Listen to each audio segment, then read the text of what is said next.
This is Asinine Radio. This is the weekly music podcast where every week we get into a different band, different artist, and we break down one of their records. We get into how it was made, the lyrics, and everything in between. But we're actually doing a soundtrack this week. We're starting soundtrack season right now. We're getting into Napoleon Dynamite, the original soundtrack to that, and we're just really going to talk about the movie because the soundtrack is pretty. There's not a lot there. Also, this is the video podcast. We're starting this now. We're recording ourselves, so bear with us. We're still kind of learning, and it'll get better. It's gonna get better. After 8 years, we're finally taking the dive into the video podcast. So yeah, my name is Tyler, and way out there, hundreds of miles away, is Jeff. While you're listening, go to Spotify, Apple Podcasts, give us 5 stars. All the social media is at Asinine Radio, so go follow us in there, share all the posts, and that's it. That's all I got for the boring intro. So let's jump right into it, Jeff. Let's get into Napoleon Dynamite, why we chose Napoleon Dynamite this week to start off soundtrack season, and then just the movie and song. What do you got? Why did we do Napoleon this week? Okay. Go. Yeah. I don't know why we chose Napoleon. I think we chose several movies that were in the contention. It was just like, why?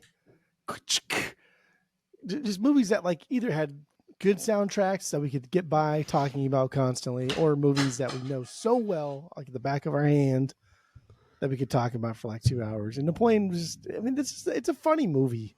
It is. I don't think anybody on earth thinks this movie is not funny. I don't know. Although I don't know. Maybe outside of the US, because again, country music translating to England and how that's not a thing. Mm-hmm. Because this is rural America, dude. Napoleon Dynamite is rural America. This is podunk fucking Idaho here. Is this funny to other countries? Is this funny to people outside the US? I don't know. I mean, I don't. Maybe with Napoleon, as Uncle Rico says, it's more than just where it's located, the location. It's just how stupid and awkward and weird and uncomfortable it is at times. But I don't know. I'm curious if people like Skip out in England, what he thinks about it. And then I know we have a guy out in Australia named Alex. He listens as well. I'm curious. We got some boys in Chile too. All the boys in Chile down there. Yeah, that's right. Chile. That's the right way to say it. Yeah, and Chili's. In Chili's. You had the Chili's in Chile. Dude. Friday nights at Chili's. Tableside walk, $5 margaritas, dude. Chili's. I really like Chili's. I think it's great. Chili's is fantastic. Yeah, it is.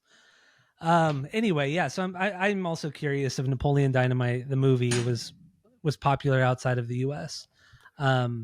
But yeah, let's get into our origin story with the movie, and So what do you got? Go. I mean, we saw this in theaters. I saw this with Ryan. Maybe John, maybe you, but yeah, we saw this shit in theaters. I was there with you. Yeah. Yeah, we saw this shit when it came out. So our origin story is from the beginning, and I come back to before the pod. I really do come back to this movie probably at least once a year, and just throw it on. Yeah. Because it's good. It's good, wholesome entertainment, and the kids can watch it, and they think it's funny. Everybody thinks it's funny, and it's just, dude. This movie's really, really good. It is really good. My origins. I'm going to flex a little bit here because why not? I can do that. I did see it before I went and saw it with you guys. So, friend of the pod, Annie, she really knew about all the indie movies and shit like that. So she told me about this movie, Napoleon Dynamite, but it was only being played in Orange County. It was only being played in one theater, and it was in Irvine. It was this little it was literally only one movie theater in this place, and her and I saw it there. Have you been there really? We went there maybe with Annie too to see the Aristocrats. Oh, was it there? Okay, so you know exactly where I'm talking about. Okay, tiny fucking theater. Yeah, it's super super tiny in Irvine, and so that was the first time I saw Napoleon, and then I went back and then I watched it with you guys, and much like you, I watch it at least once a year. It's so funny, and what's so cool about it too is it's not gross in any way. It doesn't really have any low hanging fruit. It's just it's just weird, quirky, fun, and I don't know. I just think it's a really funny movie. Obviously, the way they marketed it and the way people just constantly quote the movie over and over again, it can get a little tiresome, but it's slowed down a lot though. Yeah. Oh yeah. But I mean, the first 4 or 5 years, I mean, you go to Hot Topic and half the store was Napoleon Dynamite shit. Yeah. As it should be. It was great. It is. It really is good. And I mean, just if we're going off that real quick. So the budget for this movie was $400,000. The gross revenue of the movie was over $46 million. And that's just the movie. So I can't even imagine how much money they made in merchandise. Just on those Vote for Pedro t-shirts alone, dude, they probably made fucking 10, 15, 20 million dollars. I know. It's crazy. Did you, so something I found out this week was that there was a video game on the PSP and the DS. Did you never played it though, right? No. Yeah. I didn't know it existed until this week. Yeah, I didn't know that either, but I looked it up and it looks terrible. And it has shit reviews. So shitty reviews. But yeah, there's a video game, there's a TV show. Yeah, I didn't go back and watch that. But I never watched the TV show and I didn't care. There's talks of a sequel coming out. Yeah. Like they've talked about it for years, but like now there's like direct talks of like, hey, we should put a sequel out and the anniversary of it, which would have been this year, but that's all right. A sequel would be stupid. I don't care how they did it. I know what's his John Heaters. He's talked about like, I think if it's going to be done, it has to be done. It has to be very, very dark, and like everything has to change about the movie. And it's just like, well, then what's the point? Just make a new IP and just make a new movie. Don't make a sequel 20 years later. It's silly. It's okay to leave it in the past. It's fine. Exactly. And then, like I was saying, this whole movie was based off of a short film called Peluca, that they had put out like a couple years prior. It's an 8-minute short. Did you watch it? No. Really? Nah. Oh, okay. Well, I had it queued up for like a week and a half, and I just never did it. I mean, it was only 8 minutes, so I don't know what the issue is there. What are you gonna do? Okay, that's fine. Well, anyway, I watched it, and it's all in black and white. It was shot on 16 millimeter film. It is very, very student film, DIY. And John Heater's in it, but Napoleon, his name's not Napoleon, it's Seth. And then he has Pedro, his friend, and then another friend, which I can't remember, but it's not the same actor who plays Pedro in this. But it was fine. It was fine. It had nothing on the movie. That's for sure. But let's get into it. Let's I guess, do you want to just kind of run? How do you want to do this? Run through the soundtrack or run through the movie and then talk about the soundtrack? It's probably like run through the movie because the soundtrack is good. It's not great, but it's good. There are iconic songs in the soundtrack, but it's a score mostly. But like what makes this movie is the nuance. Some of the little character traits, what these characters do in kind of like the backhand of their dialogue is what makes this movie like S tier instead of A tier. Yeah, a lot of, I don't even want to, like, the score is just like a Casio beat, like playing on like a cheap Casio keyboard. It's that beat with like just a few notes thrown. Like it's not like a big, orchestra score or anything like that. But yeah, I guess let's just kind of start with the first part of the whole movie, the intro, the credits, the opening credits. So, I mean, this plays the White Stripes song, We're Going to Be Friends, and which is, obviously a great song. And that's a great opening credit too, with the credits being drawn on the food. Yeah. It's so cool. I thought it was I think it's fantastic. There was very indie, very quirky. That opening didn't exist. It was just like the movie just started. And they thought about putting the credits in to the movie when it first started, like when Napoleon's just standing there before the bus scene. And then the guy who plays Kip, they were like, "Oh, we need kind of like a true opening credits because when is this movie set? The only way you know when this movie is set, like a period piece wise, is in the opening credits. We know it's set 2004, 2005, which is crazy because when we graduated high school. I know. And so otherwise, you would think this movie's probably set like in maybe the late 80s. But then the Jamiroquai song didn't come out fucking 1999. So All of these things don't make any sense. And so that intro part was done as like an afterthought to get people to know like when this place was set. And then I think it was just John Heater or the director, Hess boy, whatever his fucking name was. I think it's Josh Hess. Josh Hess. It was just their hands. It was just their hands plating the food. Well, and then they sent it to the studio, and the studio's like, nah, dude, your hands are ugly as fuck, and they're gross. We're going to send a hand model out to redo that shit because it's nasty. And then after I read that, I watched it again. I was like, oh, dude, like the skin tones for sure change, and the thumbs are different. Those are not the same fucking. There's like 3 different hands there. Yeah, I never noticed that before. I never noticed it either. Yeah, until I read that. But what a weird detail, like that this. And I guess like that was the only real note that the studio gave to Josh to change in the movie was that opening credit, and I thought it was great. And then they filmed they ended up filming all of those shots in somebody's basement. I forgot Josh's friend's name, but in his friend's basement they filmed that entire credit scene, which was, I love that too. They didn't go to some studio in Hollywood and do that. They did it in fucking Idaho or Utah or something like that. Yeah. So, but yeah. Also this whole movie was filmed in Idaho. I think it was Franklin County, Idaho. So yeah, Franklin County, Idaho, in 2003. 22 days, start to finish, done. It's fucking fast. Franklin County is Josh's hometown.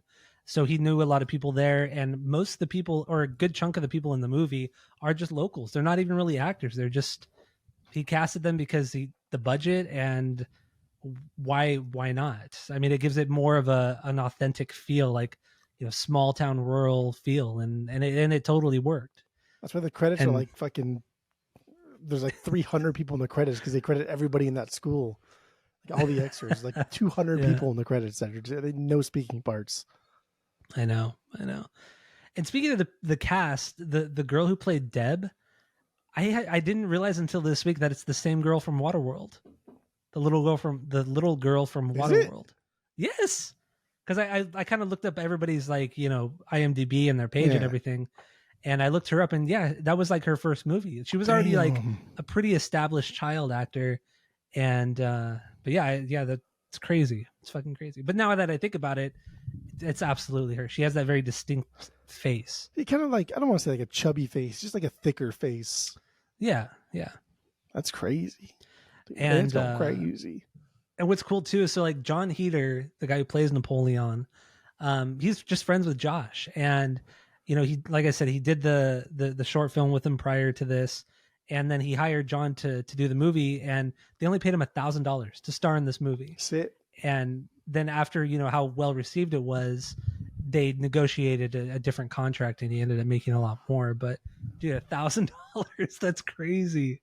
Yeah, but that seems pretty standard for taking the risk of making an independent film. It's hey, I would give you $1,000 and maybe your career takes off because of this. And it was nice to know that he had the contract got renegotiated, so he didn't make a ton of money off of that, but didn't have to. You got paid $1,000. That's all you fucking get. Yeah, it's crazy. Could have been. But in the end, I am glad that he renegotiated it. It didn't ruin the friendship, and I mean, John Heater has nothing but positive things to say about this movie, which is, I mean, this is really the biggest movie he's ever been in. But I mean, talk about a dude that got instantaneously typecasted. You're fucking done, dude. Blade for Glory was the next biggest thing that he did. Exact same character. Yeah, and then he did what was that baseball one with David Spade and Benchwarmers. Benchwarmers, yeah. Exact. Never saw that characters. One. That's a pretty funny movie. That was a good fucking hotel room movie. Hotel. Yeah, you're in the hotel. I'm a little hungover. I'll watch a movie at noon before we go out and start our day. Benchwarmers on. I'll watch that. Hotel room movie. That's the perfect way to describe that. Those, I know exactly what movies you're talking about. Hotel movie. Yeah. The middle of a day, middle of a Saturday or Sunday. And you're still kind of recovering a little bit. Let's putz around a little bit. Let's order some room service maybe, and let's get ready for tonight. I want to watch something, but I want to be invested. Yeah. And you're flipping through the main channels like TNT, TBS, which would obviously be the channels that play this kind of movie. Damn, that's good. That's good. Did you also know that John Heaters and Pedro have identical twins in real life? Both of them. I knew John had an identical twin, but I didn't know his name is Efren Ramirez. I believe that's his name. But I didn't know he had a twin as well. They both have identical twins. Efren Schultz. There, it's gone. There you go. So let's get back to the White Stripes songs. It's a good song. Mm-hmm. It's a fun song. It's a simple song. Not much really to it. Do you remember like Conan had the last episode and it was like a big thing, and then like Conan loves White Stripes and he loves that song specifically, and that was the song they played. I not watched that video. I not like listened to it. I think since it happened, kind of obnoxious Jack White reimagining a song that just doesn't need to be reimagined. But it was still a good rendition. I mean, Meg White, obviously she can't play the drums, and she clearly can't play the guitar either. She can't fucking sing either. Yeah, she can't. She's just not good when it comes to music. That's true. But no, I didn't like that rendition whatsoever. I thought it was stupid. I thought it was silly. But yeah, I don't know. It's a good song. It's a good, fun song. And that's a song that we sang at camp for many years afterwards. But yeah, that's it. I know it would probably, whatever. There's another beer. Yeah, I don't know that there was a lag, so that was just trying to play along there. It was just kind of like we're wrapping up. We Are Gonna Be Friends. It's a great song. It's a perfect song. There's just not much to it, and that's what's so good about it. It's just a good, wholesome kind of folky type song. Yeah, and like you said, it's a lot of fun to sing. Also, Conan O'Brien's podcast, Conan Needs a Friend. The intro to his podcast is this White Stripes song as well, which is. He clearly does love the song. Dude, he loves this song. He loves the White Stripes. He's all about it. Yeah. I mean, it was when he had Jack White on his podcast like 6 months ago, and the way like they are actually really good friends in real life, which is, I think that's super cool. And then he's just making fun of Jack White for like his house, and everybody like has to wear uniforms and shit like that. Oh my God. He was talking about like his pressing plant, his record pressing plant. Is like everybody's like uniformed there and all that kind of shit. But he was like bagging on him about it. Jack White is like one of the coolest musicians that have ever existed, at the same time as being one of the most fucking obnoxious people that has ever existed. He's one of like the few pretentious people that I put up with. Yeah, that's dude, what he's so fucking. There's that one video where he says, "Oh, you can make anything out of a guitar." Or into a guitar. Remember? And he's like wearing like a fucking $5,000 suit, and he's like, "Oh yeah, I know. Just have all of these pieces lying around," and he's smoking like a really nice cigar. Like, man, fuck you, dude. Who's time for this shit? Get the fuck out of here. That was a great movie, though. Fucking gay over here. All right, let's move on. Yeah, that was just the intro. Oh, also in the intro, like all their dishes correspond to like the person they're talking about, right? Does it? I didn't notice that. So like John or Uncle Rico with a steak, which is like the fucking worst looking steak of all time. I know. Looks so Uncle bad. Rico's steak, like that corresponds to Uncle Rico's steak all the time. It's gross. And then Kip with the nachos. But then I also wanted to try that mountain of fucking cheese. I don't know if you caught that one too. The mountain of cheese you had on those nachos and that one scene in the kitchen. Yeah. Now that I think about it, like what are you doing with all the cheese? That's stupid. It's stupid. And then Pedro had the corn dog meal from school where Napoleon takes all the tots that Pedro had like meticulously placed into a nice pyramid. And then Deb has the peanut butter sandwich, which actually in real life, Deb is like definitely allergic to peanuts. And so she's eating a jelly sandwich. And then Rex Kwando had the foil ninja star. Yeah. That's because he's a ninja. Yeah, wow, I didn't even notice that. That's perfect. That makes it even better. Dang. Okay. All right. Let's move on from that then. Let's get into the next song or the next part of the movie.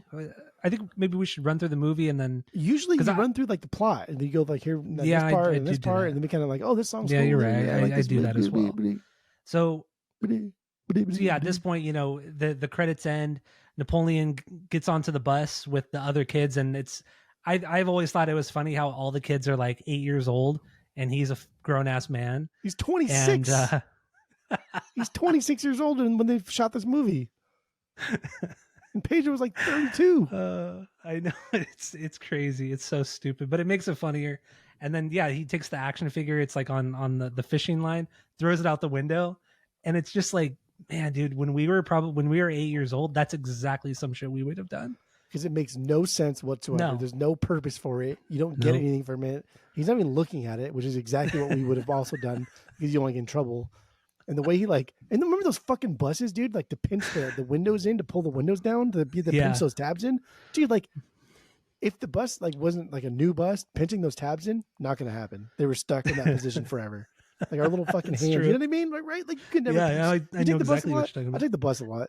I only took it for field trips. I never took it for school. Yeah, I know exactly what you're talking about. Pretty much until high school, really, I take the bus and like pinching those tabs in. You're just like, you're never going to pinch those tabs in.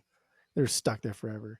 But yeah, also the song, dude. The songs like the guy that did the score for this, not any of the actual songs, John Sweetheart, John Snow, John Snow, whatever it is. He dude, these songs are good, man. That is really not his name, though. I was kidding. It's John Sweetheart, not Sweetheart. There's no T. It's just Sweetheart. Okay, Sweetheart without the T. Got it. Yeah, but the guy's just like a really, really well-rounded musician. He plays just a ton of like instruments, and he's a good composer.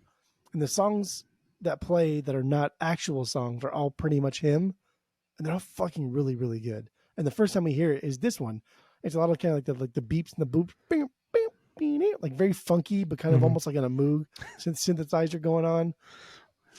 Yeah, the beeps and the boops. Yeah, I don't know. He's done a lot of cool shit, dude. Like he's done a lot of stuff for TV, a lot of stuff for movies, video games.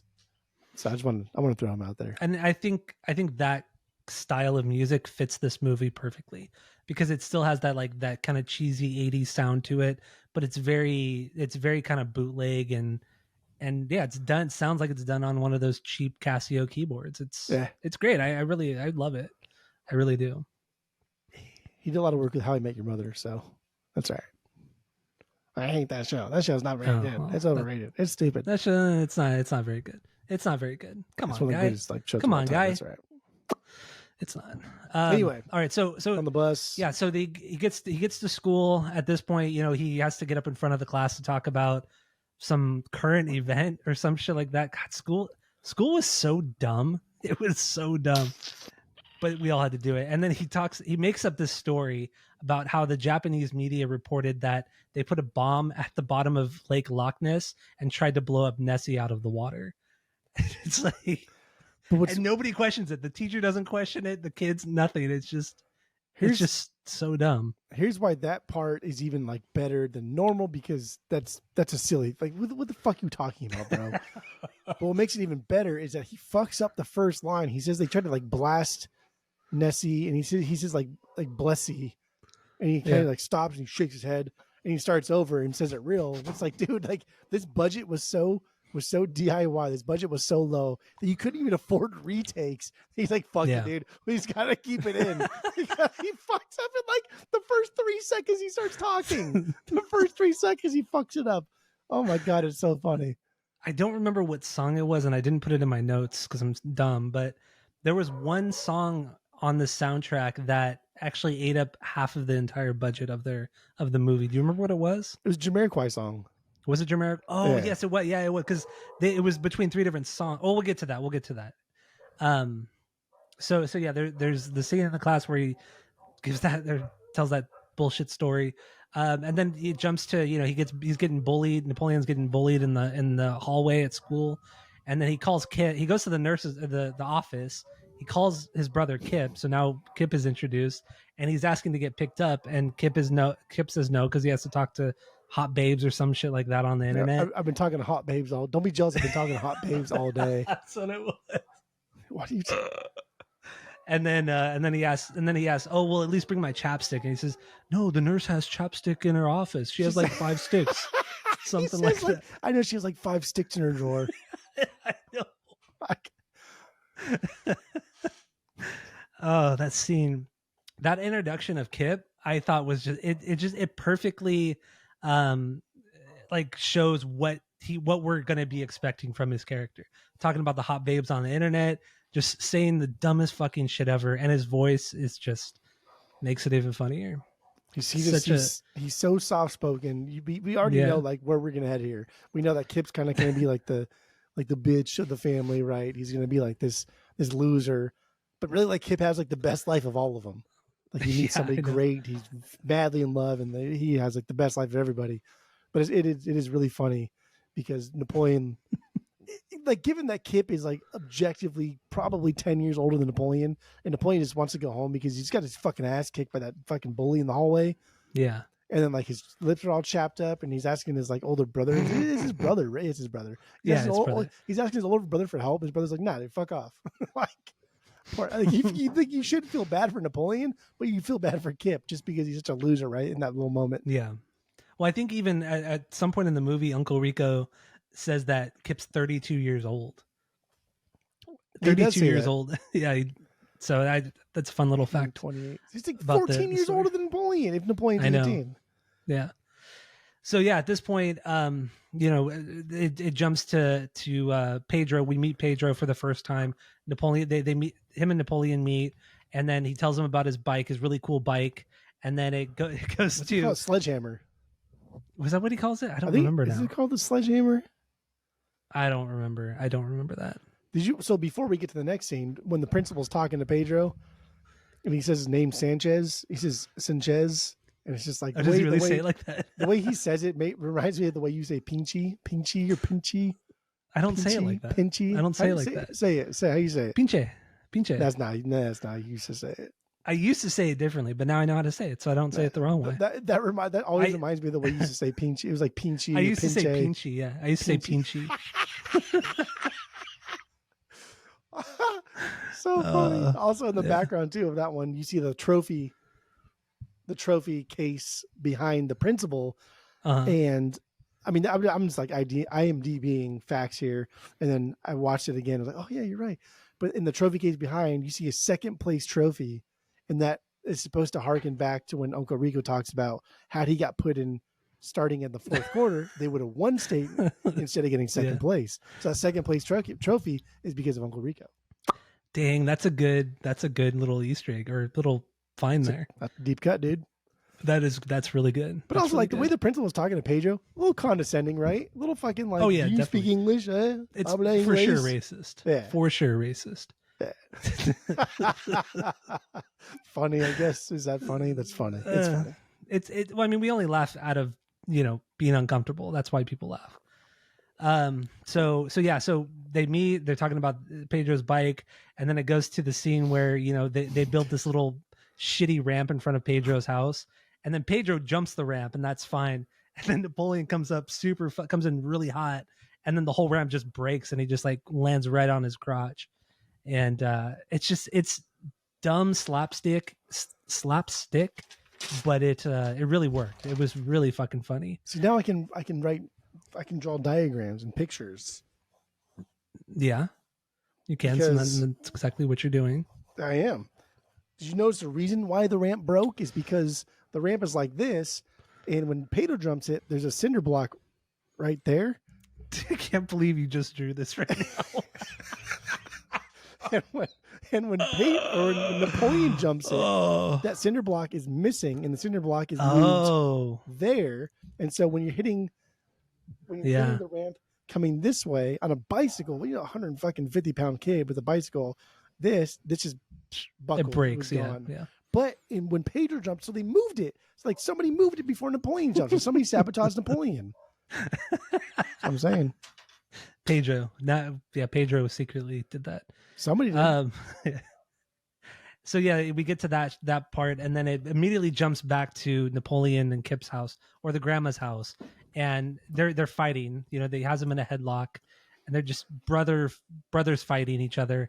And then the grandma comes into the scene. The first time you meet their grandma, and she's like all pissed off, and she's like, "I'm going to go hang out with my friends," or something like that, or with your aunt or something. And then they're like, "Okay," and she just takes off. And then we never really see her. We only see her at the very end of the movie, and then after the credits as well. Like she's referenced, but we never really see her. Oh, so you did watch the wedding scene? Yeah, she was in the wedding, or she's not in the wedding, but I didn't know if you're gonna watch the wedding scene. Did your homework? Look at that. Well, you don't do your homework. You gotta watch it. Oh my god! So let's just backtrack a little bit, because Grandma comes in, Kip's on the computer, and he's like, "I'm doing whatever the fuck he's doing in an internet chat room," which is funny because, I mean, like, internet chat rooms, dude. The Yahoo chat rooms, those were fun. Like, And I feel bad now as like a grown adult because maybe other grown adults were in there for the same purpose. Because I think an inner chat room would be cool now because you could talk about like-minded people, talk to like-minded people about things that you have in common. But what I would do in the internet chat room was a little bit different. I would go in there and troll and be a complete fucking douchebag asshole to everybody possible. So that's kind of sad. But also, this is when we get to see Kip make the mountain of fucking queso, right? He puts a huge thing of cheese on his nachos. It just doesn't make any sense. I'm gonna draw you a picture. And none of it, none of that cheese is gonna melt, or most of that's not gonna melt. No, it's just put it in the fucking oven for half an hour. There's no fucking way. Shitty fucking nachos. It legit looked like this. Like that's. Cannot see that, or I could barely see that. That is just a terrible. That is a terrible drawing. You can't do that. You can't do that. But anyway, that's the plate. That's a chip. And then that's all the cheese. That's legit how tall it was. I'm all about this visualization thing here. You are. I could just put a video or a picture of it, when I edit this. But that's fine. That's true. But also, but also, this is when the grandma asked Napoleon how his day went, and he said it was freaking horrible. What do you think? And it's like, why would you talk to any adult like that? And why would you allow like a child to talk to you like that? Like, how was your day? And she was trying to be nice. She's like, how was your day? It's freaking horrible. What do you think? Like, first of all, bro, watch your tone. Calm down there. Reel it in. Slow. Then she pulls out that dish for Tina, and it's got like fucking flies all over it. Like, why are there all these flies in the house? Like, again, just to podunk fucking Idaho. Good Lord. Apparently Jackson County too is the southeast part of Idaho. So pretty much on the border of Idaho and Utah. And Josh, the director, Josh Hess, he went to BYU. Like he is full into, the Mormon stuff. Dude, they're all Mormon. Yeah. I think except for Rico and like Deb, like the main cast are all Mormon. John Heater is too? Really? Yeah. Oh yeah. I guess if they're friends, then that makes sense. They met at BYU not even that long ago about like the cartoon. And he was like, yeah, if I get bigger roles, there are things that I just won't do if I don't feel comfortable, like as a person or my religion. I won't do them because it's not about that. Like I'd rather lose out on money and roles than do those things. Like I like that actually. I respect that. Yeah, absolutely. He doesn't. Sex scenes, like mostly he said, I just won't do sex scenes. I mean, but there's also another guy John too. Heater. Do you want to see that? Another guy too that always plays bad guys. He was in the Avengers movies. He was the bad guy in Walking Tall. I don't know if he's Mormon, but he also doesn't do sex scenes. And if you saw this guy's face, if you saw this guy's face, you would think, oh yeah, I fucking know that dude. He doesn't do sex scenes for the same reason. He's just like, you know what? I'd rather just not have fucking money. Okay. I'm gonna Google it right now and then show you the guy's face, or just tell you the guy's name. That's his name, Neil McDonough. Donough. Mick Donough. Google that name right now. I am doing that. Do that right now. That guy will not do sex scenes because he the says guy looks familiar, but I don't think I'm. And do something I don't want to do. I respect it. I respect. Cool. I like it. Fuck it. Why not? I do too. Yeah, I do too. All right, so let's get back into this. Back into the movie and the songs. Anyway, so at this point, the grandma leaves, and there's a knock on the door. Napoleon answers it. It's Deb. We're introduced to Deb for the first time. She's trying to make money for college. She's going door to door selling keychains, and it's so stupid, but it makes me laugh every time. Napoleon asks Deb, "Oh, why are you doing this?" She says, "Oh, I'm trying to make money for college." And then in the background, very faintly, you hear Kip say, "Your mom goes to college." And then it's a shot of him, and he's like chuckling to himself. Dude, it makes me laugh so hard every fucking time. I know he doesn't even laugh. He smugly smiles like yeah, I got you, bitch. I got you. Oh my god, that's so stupid. But remember, after that was over, like how many people said that kind of shit? Like your mom does. I know. Your mom, like dude, everywhere. I did it. Years. Everyone fucking did it. Yeah, still do it. Still do it. I still do it. I do it to Tammy all the time. It's such that's a conversation in there, but in a way that you want it to end. And all those little lanyards and trinkets that she made, John Heater had helped make those on off times. Oh, that's he cool. knew how to do those. So him and some of the other cast members would make those for that specific scene. That's pretty cool though. I like that. Everything man. In house, man. Everything in house. That's cool. So at that point she leaves in a huff, she's upset, and she leaves all of her stuff on his porch. And then it cuts to Napoleon going out with Tina's food, and you find out Tina is just their pet llama. And is it a llama or alpaca? I think it's a llama. No, it's a llama. Yeah, it's a llama. And then he's like, eat your freaking food, and he just throws it on the ground. Doesn't even like actually feed it to her, just throws it. So that was another thing too that became really popular was Tina the llama, which was just so dumb. But why? Whatever. Llamas are cool. Llamas, come on, dude. Nobody says llamas are cool. Llamas are fucking cool. Like if you're gonna have a pet, like a dog, a cat, even worse. Like some of the coolest. You're just allergic to cats. That's why. It's like pigs. Like pigs would be a fucking dope like pet, as long as it doesn't get into a big ass hog. Like the fucking with a hog. Yeah. Llamas are dope. Like there's a lot of cool fucking pets. Ferrets are cool. Ferrets are cool. Yeah.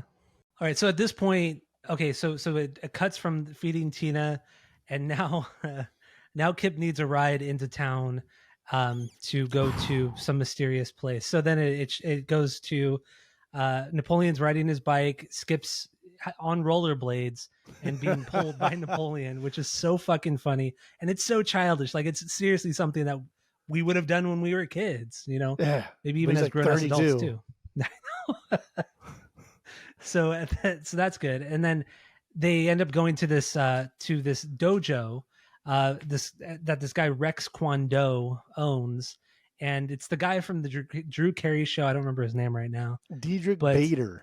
That's it. Yeah, He's so fucking funny. He is very funny. Everything he does, he is so goddamn funny. Remember Office Space when he's Office Space? Yeah, he was so goddamn funny. He even said that his two favorite roles, his two favorite things he's done, was Office Space and this one and Napoleon Dynamite as well.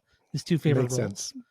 Yeah, but he's such an asshole in this movie. He puts on like a much deeper voice, and the shit he says in this particular scene, because he calls Kip up to do like a demonstration, and he's just fucking with Kip, and then he says, "You think anybody wants a roundhouse kick to the face with these bad boys on?"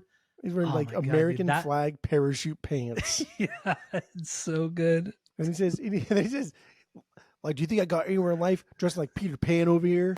And he points at Napoleon. He's like, oh, dude, he's so disrespectful. He's such a dickhead. And then when he pulls his arms out, yeah. He's like, grab my arm, other arm, my other arm. Like, bro, like he's getting mad at Kip for like, come on, and smacks him on the head. I know. And then he says, break the wrist, walk away. Break the wrist, walk away. Break the wrist. Oh, man. And another thing, to kick him. He just kick me. And then Kip like does like a fucking Mortal Kombat like backside like ground kick. What are you doing? Who would ever do that? It's so stupid. It is so dumb. Everything about Rex Kwon Do is just absolutely perfect. It's so goddamn funny. The biggest asshole in the world. And then when he initially calls Kip up to do the demonstration, Kip stands up, and then he stands in front of Rex, and Rex says, "Bow to your sensei. Bow to your sensei." Bow to your sensei. What a dickhead. He's such an asshole. Yet. I know. And then what does he charge? Like $300 to do his class or some shit like that? For a month. Yeah, dude, that's not bad at all. If you're doing like at least 1 week, 1 day a week, that's not a bad price. Is it? I mean, I don't know. No. I don't have kids. But remember, like the brief. There's no kids there. It was all adult service. What? You said I don't have kids. There's no kids there. It was all adults. No. I mean, I thought you were gonna tell like a story about like how it is that expensive, like for your kids to do gymnastics or karate. Dude, gymnastics is way more. Like when I was doing. Really? Fuck was that when I was doing for the brief time I did jiu-jitsu with Mark, friend of the pod, Mark with long hair, Jack Sparrow. I did probably for like a year ish, and that was like I think it was like $100 a class, so probably like 4 really ish. Yeah, like holy shit. I remember Tammy was doing it too, but I don't remember how much she was spending to do that. It's not cheap. And it's like you're not paying I don't know. I kind of like attribute it to like when people hire a handyman to fix a problem, and the handyman comes out and he fixes the problem in like 5 seconds, right? Fingers, yeah.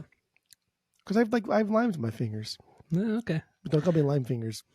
When a handyman comes out and fixes the problem in like 5 seconds, and he's like, all right, that'll be like $400. And the guy's like, what the fuck? I could have done that in 5 seconds. Yeah, but you didn't go to school for fucking 25 years to learn how to fix it in 5 seconds. You're paying for the service, not the time. That's kind of like the jiu-jitsu thing and like the martial arts thing. You're not paying for like the time. You're paying not for paying for the service. You're paying for the time it took you to get to that service. Anyway, I get your that point. Makes sense. I know. I totally understand. Totally understand. So pay your fucking handyman. They know what they're doing. Pay your fucking handyman, people. Come on. Ah. So yeah, at this point we go back to Napoleon's house. He walks out of his house. That whole like there's like this bossa nova Casio thing playing, and then we see our first glimpse of Dale. His real name is Dale Critchlow. He was a local farmer. He passed away in 2022, but he's a local farmer, and he's very iconic in this movie. He's one of the most iconic characters in this movie outside of Napoleon. And so yeah, he walks out of the house. He looks across the street, and Dale, the farmer, has a shotgun, double barrel shotgun, and is pointing it at a cow's head. And he's fumbling because like he can't close the barrel. He can't get the barrel to lock in. It's the trigger. It's because it's like some of those trigger. Some of those old shotguns, like the triggers, you have to fucking like pull it down hard. Like you gotta have like man strength to pull to pull the hammer down. In order for it to come down and fucking explode. And that was based off a real event. That was based off a real event that Jess had. Is it Jess? Is this the guy's name? Josh. I think Josh stupid name anyway. Who cares? Josh Hess. We'll call him Jess. That was based off a real event that Jess had as like a kid growing up in Podunk, Idaho. This happened to him in real life, and so they're translates into in the movie, and it's hilarious. And then you don't actually see the cow get shot because the school bus pulls up right in front of it, and then all the kids see it, but you don't see it on camera, which adds to the whole comedic effect or comedy of the movie. You can't show that. That's just yeah. Hearing it and hearing the kids scream is okay. But you can't show that. You can't show that. No way. So then we get back to Napoleon's school, and he's part of this like sign language group, and they have to get up in front of the class and do this whole sign language dance, I guess you could say, and they do it to the song "Love Is a River," and it's so fucking stupid, but it's hilarious. It's a great Rose, scene. Baby boy. The song's called The Rose. Okay, I wrote. Some say love, it is a river. Dude, The Rose. So like it was a song written before this, but like everybody knows The Rose because of Bette Midler. Yeah, she popularized it. Dude, that song was a fucking banger. It is a good song. Absolute banger. The lyrics are phenomenal. Bette Midler is actually a fucking fantastic performer. Everything she does is amazing. She's so great. But yeah, she is. The Rose. Bette Midler. Come on. Well, we sell that shit all fucking day at my record store. But this song in the movie is not Bette Midler's version. It's a woman named Darcy Monet. Yeah. And they hired her kind of randomly. She's in LA. She's from LA. And they didn't pay her. I don't think they paid her anything to do this version, and I don't think she was even credited in the movie. But Darcy, this version is the Darcy Monet version of it. But it is that's because it's probably cheaper to pay somebody to cover a song, and then just pay royalties to the original artist than it is to use the original recording. Right? Yeah, I would. Yeah, because I mean, Bette Midler didn't write the original, so if they had to pay royalties, they wouldn't be paying her. They'd be paying. I think the song was written back in like the 50s or something like that. It's some old fucking song that so many people have covered. But anyway, so yeah, that song's it's a good song. Everyone when you hear it, you know it. You instantly know that song. That's another song we sang at camp for fucking just years, bro. My God. Years, bro. Yeah, bro. All right, so then we move on to Napoleon and Pedro are talking. Napoleon. The way Uncle Rico says it makes me laugh every fucking time. So they're talking about the upcoming prom. The upcoming prom, and he says that, or Pedro says that he's going to be asking out Haley Duff, or I forgot Summer. Her name's Summer in the movie, but it's Haley Duff, Hilary Duff's sister, and and then she, bootleg version of Hillary Duff. Yes, like in looks and everything. That adds to the aesthetic of the movie, right? It does. She's the really bootleg does. version. For those of us that grew up watching like Hillary Duff blossom from like a girl into like a woman, like we all watch Hillary Duff. Like, come on. And so like seeing like Haley Duff, it's like, yeah, like that's cool. Like you're still your own thing. But all I see is a bootleg version of Hillary Duff. Yeah, seriously. Yeah, that's like the perfect fucking casting, dude. Like you got an A-list star, but like a bootleg version. Literally her sister. Perfect. Her sister, yeah. And so then it goes to the next shot of Napoleon and Pedro in the cafeteria, and like Napoleon just like slowly or like discreetly putting tater tots in his pocket, in his zipper pocket on his pants. Well, he asked Pedro if he can have them. That's when the intro. Because Pedro has that metal tray that's from like the fucking 60s or 70s. And he has which like adds to the aesthetic of it all. And he stacks his fucking tater tots in a pyramid. Like he stacks them in a pyramid. Which I do that with my fries. Like when I eat French fries, I stack my fries like that. That way I can pull them off easily. But yeah, Napoleon says like, hey, can I have your tots? And he says, oh, sure, you can have my tots. And he takes all of them, every fucking last one, and puts them in his pocket. Done. Oh, it's so stupid. Meow. All right, so then, so after that happens, Napoleon goes over and talks to Deb at another table. She's eating the sandwich, the jelly sandwich. Now that I know that she's allergic to peanut butter, she has a little thing on her face right here, though, because it looks like it's peanut butter. Yeah. It's a little piece of bread, but it's only jelly because she's really allergic to peanuts. There we go. And then he asks her if she drinks 1% milk because she thinks she's fat. Because she could drink too. Because she could drink whole milk. That's what he said. Oh yeah.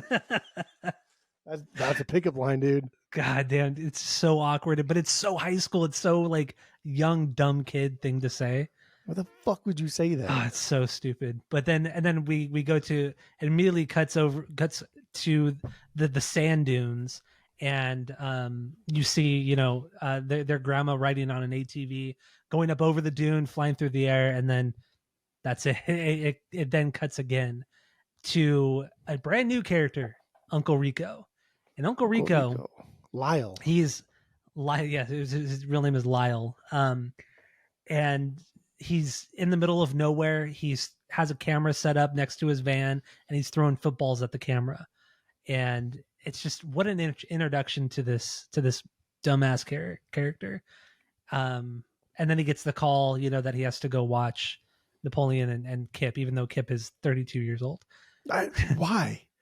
I don't know. It makes so no bizarre. sense. It's so fucking bizarre. Yeah. And already the scene is set here, and this character that we see is Uncle Rico. We know, much like Kip in the beginning, we already had these assumptions that this guy's probably kind of a loser. This guy's a loser. Yeah. He's living in the past, or he's trying to be somebody better, right? Throwing that football around. Mm-hmm. He's trying to get himself into the NFL, getting himself into something better, or he's a loser. Only two. But he's also clearly too old to make it into the NFL at this point. Yeah. He's like early 40s at this point. I love that van though. That orange ass van that he's got. I love it too. Bunk on top, dude. Yeah, I love that van. Oh, fuck, I saw what kind of van it was. Like a 1976 Dodge. Like an Astro van, probably Dodge Astro. No, it wasn't an Astro van. It was something else. It was called something else. I can't remember what it is. Caravan. Maybe I don't know. It's a really cool van in the orange colors, the orange and brown. It looks so cool. But yeah. So then we jump back to Napoleon at school. He's in class and then his bully is sitting next to him, and then the bully's asking him for his tots because Napoleon's slowly eating tots. What? Because the way those tots crunch, you remember the crunch in those tots? Yeah, I remember those. Yeah, there's no fucking way those tots would be that crunchy that long after they were fresh. Because it was like he was eating a chip. Yeah. They're never crunchy like that. I was watching with Kaylee earlier, and she's like, "Dude, those tots would never be that crunchy." You're right. They would never be that crunchy. You're right. It's ASMR, dude. Dude, there's not crunchy tots. But yeah, the guy's a dick. This guy's an asshole. Yeah. Two biggest assholes in the movie. This guy and fucking Summer's boyfriend. Yeah. Summer's boyfriend is the worst though, because I fucking hate that guy so much. Because he's a terrible actor. He's a terrible actor too, which we'll get into. I think that's perfect. He goes like, oh, like these. Oh God, I hate those faces that he pops makes. His collar, right? Remember he pops. Yeah. Like all this shit. Now we have the visual podcast. We can do like the actual things and I know make facial things, and Yeah. That was good. You should do that one again. Yeah, that's what he does. That's terrible. That's fucking terrible. Looks like are you drowning? Like, what are you doing over here? What? Oh man. Yeah. Napoleon's the bully. The guy's an asshole. Skinhead fucking dickhead. Yeah, I know. And then he kicks Napoleon because Napoleon says, no, you can't have any. And then he kicks Napoleon's leg and just crushes them all in his pocket. He says, yeah. He says, I didn't freaking eat anything all day.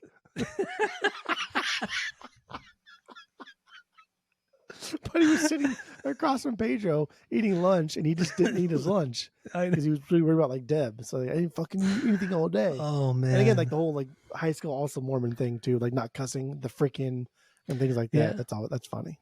It is really good. So then we jump to a new scene with back at Napoleon and Kip's house. Uncle Rico arrives, in his van. There's that like sleazy funk like porn music playing. Just sets the scene perfectly. And then he's in the house now, and he's eating the steak on the couch. He's just standing up at the counter eating his steak. So gross, nasty, fucking gnarly looking steak. And he pretty much says, I'm here to watch you guys while your grandma's in the hospital because she broke her leg, and she broke her coccyx. Her coccyx, yeah, that's what he says. Her coccyx, which is the coccyx is it's a tailbone. Tailbone. Yeah. There she is. Tailbone.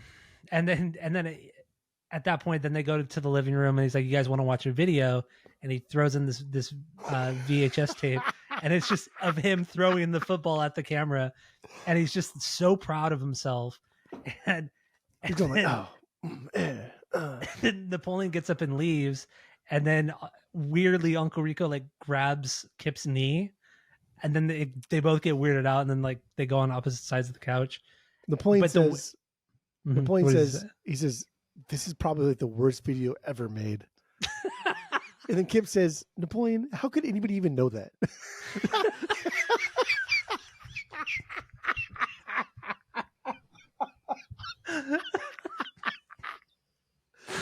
Oh, it's stupid comment. It doesn't even. Then Enrico says, Napoleon, well, you can. And he throws his hand up because you can leave. And then Napoleon leaves, and then Napoleon does like the thing. Gosh, you guys are retarded. And that's what he says as he leaves. And then Kip slides over. Does not fly nowadays. It does not fly nowadays, but it's still kind of funny.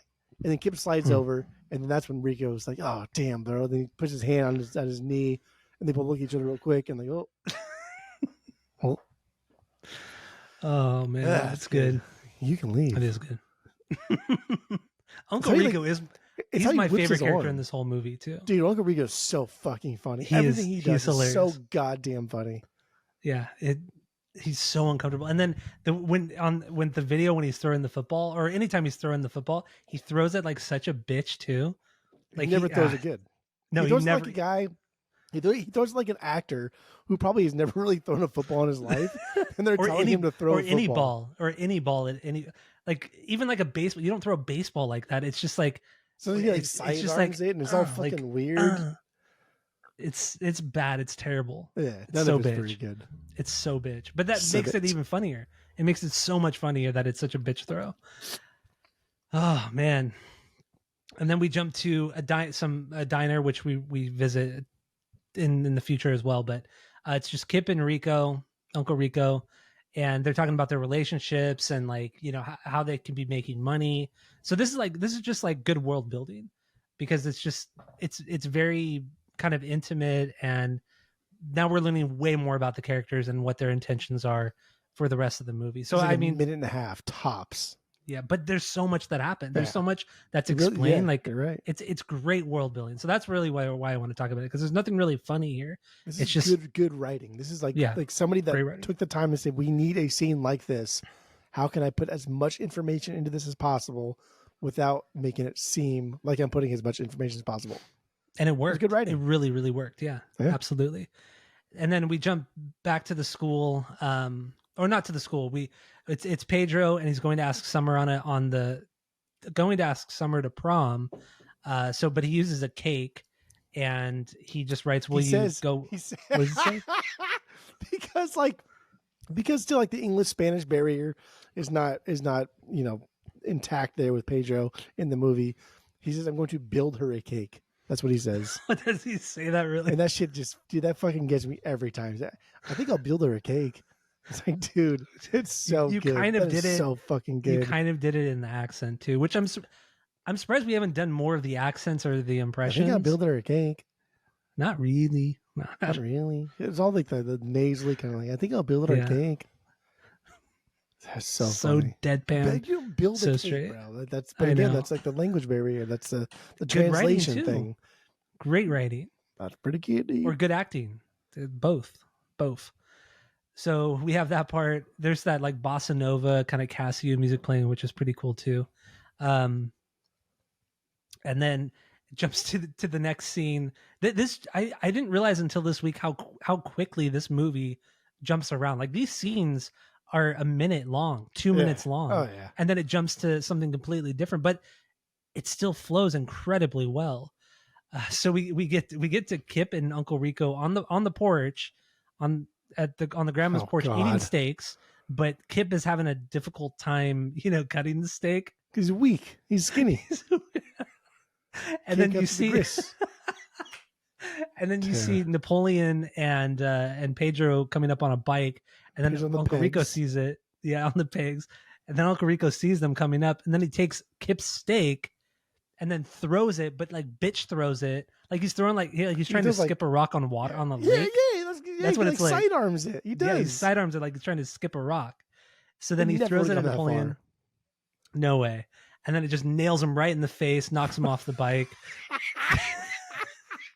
Dude, well, first, okay, also, Napoleon's 16 years old. Let's just say he's 16. And Uncle Rico's in his early 40s. And this grown-ass man, there's a fucking steak at his nephew? What is going on?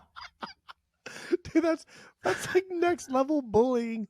It is. That's some shit. Like, I don't even know, dude. That's so bad. It's so bad. And it hits Napoleon right in his fucking face. But the funny part is, like, why is Pedro on the pegs of his own bike? That's Pedro's bike.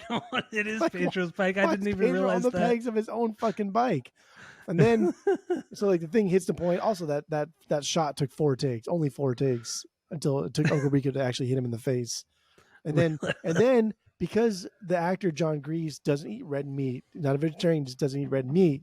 If you watch that scene closely, when he sits back down, he puts his hand like this, and he spits the red meat into his hand, and he puts on the plate. Throws no on the plate way. Like that. Wait, the guy who plays Uncle Rico? Swear to you. The guy who plays Uncle Rico? Yep. He like that, puts it back on the plate. Wow, I did not notice that. That's good. Up. That's really good. Well, yeah, I do so work. At that point, Pedro leaves. Napoleon goes into the house. He's pissed off. Kip's confused, like, where's my steak go? And then Uncle Rico just starts talking. It's like, how much you want to bet I could throw a football over those mountains? That's it, baby. That's it. That's, to me, that is the best line in this entire movie. That may be the best line in the entire movie. That is so fucking stupid. That is I say it all the time. I say it all the fucking time. Completely out of context. It's so funny. How much you want to bet I could throw a football over those mountains? What an idiot. So fucking what an idiot. It's so delusional. Like, what are you talking about? And he's serious. Like, he fucking thinks, I know. Like, legit. Hyperbolization a little bit, but the guy's delusional. You're a psychopath. You're insane. That's crazy. What are you talking about? And then you could see him kind of like reminiscing in his mind, and then he says to Kip, have you ever thought about going back, or like they start talking about time travel, and then Kip says, well, I did read about something about that online. And then we'll get into that in a little bit. I think he says something like Kip, have you ever thought about like time travel? And the Kip says something, I don't know exactly this. I don't remember, but he says like, only of course, or like, no duh, like, obviously. He says something like that. Yeah. Like, fucking idiots. And then we jump back to the high school. Napoleon's playing tetherball, which is just, dude. Every time I watch him play tetherball, I think of when I was 7 years old playing tetherball in elementary school. It's just everybody's game of tetherball ends and starts and looks the exact same way as he's playing it right now. I know. Like you're jumping. Oh, I miss it. Oh, you jump. Oh, I miss it. And then you get that groove. Fuck you. Yeah. Fuck you. Fuck you. Boom, Fuck you. boom, boom. Yeah, then you're done. Tetherball's dangerous, dude. That was a dangerous game. And then Summer comes up, and then she gives a note to Napoleon for Pedro about being asked to prom, and it just says no, and then like 3 exclamation points, but the dots are hearts. And so Pedro gets rejected, and then we jump to the front steps of the high school. Napoleon and Deb are talking, and Napoleon's drawing a picture of a tiger lion mix, obviously. True animal in real life.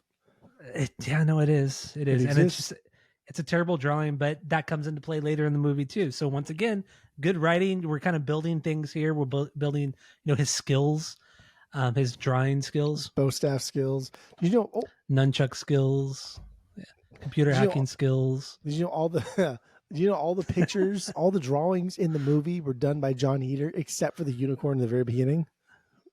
Everything else, the liger, everything else, every drawing that you saw in the movie was John Heater. I didn't realize that. I didn't know that. So good. Keep it kayfabe, dude. Keeping it kayfabe, dude. So then, Uncle Rico comes up in his van, picks up Napoleon, and then we do we get to work tomorrow or something? I don't. What? I've been sipping things. I don't see you sipping anything. I read. I've been talking. I've been moving this podcast along. Are we tired? Are we worried about something? No, I just want to make sure, we're not going to have a 3-hour episode. So I'm just trying to move things along here. So, I'm just trying to have a good time. So then we move on back to Napoleon's house. He calls Pedro, and all the while Kip and Uncle Rico are scheming their new get rich quick kind of business or scheme. I see you reading. So now we're... What? It looks like you're reading. Are you just reading stuff? I am reading stuff. It just looks like you're reading. It's like reading a book. Like you're reading a book to people here. Do people want to just hear us read books? Is that what's going on here? They want us. Yes, exactly. All right. Should I not do that? Because who says all the while in fucking real life? Nobody says I didn't say all the while. You did say all the while. Did I really say that? You said all the while. Who the fuck says all the while? I didn't even write that in my notes. What does it even mean, all the while? I did not even write that in my notes, all the while in my notes. Your mouth opened its fucking cave and said all the while. So, just saying. Oh my God. Well, anyway. All the while. All the while they're scheming the new business. You got anything else to add there? There's a part there too when Napoleon. This is the part where Napoleon comes in, right? And the kitchen table or the table, whatever it is, and Napoleon comes in, and after he talks to who the fuck did he call? He called Pedro. I literally just said that. Oh, I didn't pay attention. All the while got me. Oh yeah, dude. Oh my God! And then he calls Pedro, right? And then Pedro's sister, cousin, who the fuck it is, girlfriend. She's drinking a Doritos, right? The Mexican drink, but like the label's turned. So like, if you know what a Doritos is, you know it's a Doritos, but it looks like it's probably like a beer. And so like, almost maybe they want you to think like she's drinking a beer in like the middle of the day as like, and she's like, "Yeah, you're Pedro's friend." He's like, "Yeah, I'm like his best friend." She's like, "Oh, he's not here. Okay, bye." But then Wayne comes back in and he sees Kip and Uncle Rico talking about their thing. And Uncle Rico stops and says, "Let's take this a little more private." And Kip says, "Yeah, it's not a bad idea." It's like, dude, you guys are such fucking idiots. Everything about you is such a fucking moron. Oh man, it's so fucking funny. It's so funny. I'm telling you, man, all the nuance of this movie is what makes it like that S tier comedy. Yeah, I agree. Everything is so subtle. Like all the throwaway lines are what makes this movie. It's true. And then we move on to the next scene is Kip and Uncle Rico at the bowling alley, and they're scheming more with their business, and then they decide to go get glamour shots at Deb's by Deb. Yeah, glamour shots by Deb. And it's awkward, it's weird, they're picking out clothes. So more world building and more scheming on their end, but also you knows that Uncle Rico had the bowling brace on his arm. He had the little fucking. Did he have on it? His arm? Yeah, he did. I didn't notice that. He's probably, like we don't see them bowl really, but like he's probably not a good bowler, but he probably still wears the brace as if he's a good bowler. It's like if I were a bowling brace. I'm terrible at fucking bowling. So yeah, I know. I bowled with you a couple years ago. I remember that incident. Your meltdown. I fucking hate bowling so much. Because like honestly, straight up, like I'm decent at like everything that I do. Anything like athletic, and I can probably pick up and be fine at. But I don't know what it is. Dude, bowling and just oof. Oof. So at this point, we jump back to the high school. Pedro finds out that Summer, dumped him, or not dumped, but didn't want to go to the dance. He in turn asks Deb to go to the dance. She accepts. And then Pedro and Napoleon are talking about how he can ask somebody out. And Pedro suggests, oh, why don't you draw a picture for her? And he thinks it's a great idea. So then he decides to draw a picture of Trish. Open the yearbook. Yeah, pops open the yearbook, finds a picture of Trisha, and draws her. And it's terrible. It's terrible. It's man, I'm torn because like on the one hand you think like if somebody asks you to do a dance you should be saying yes because that takes like guts and courage and it's hard, but on the other hand it's like you shouldn't have to like waste a dance just because somebody asked you. And that picture that he draws of Trish is so fucking bad. It's horrendous. It's horrendous. So like nothing about that. Like, bro, dude, nothing about that looks like her. It's all fucked up and deformed. It's not flattering. But because Uncle Rico was at Trish's house talking to Trish's mom, who's like 6'5", right? She's a big fucking lady. Did you notice that? Wait, Trisha's mom? Yeah. No, she's not. Dude, bro. No way. Fucking Lisa Leslie out here, dude. She's a WNBA player for sure. Yeah. When she answers the door, she takes the whole door frame and she sits on the couch and she sits down and she's like a foot taller than Uncle Rico while she's sitting on the couch. Yeah. I did not notice that. Big fucking tall lady. But because Uncle Rico was talking to her and Uncle Rico told Trisha's mom that Napoleon is basically retarded. He's like, yeah, he's my retarded son. I'm my retarded nephew. I have to come watch him on the weekends. Dropping that word a lot.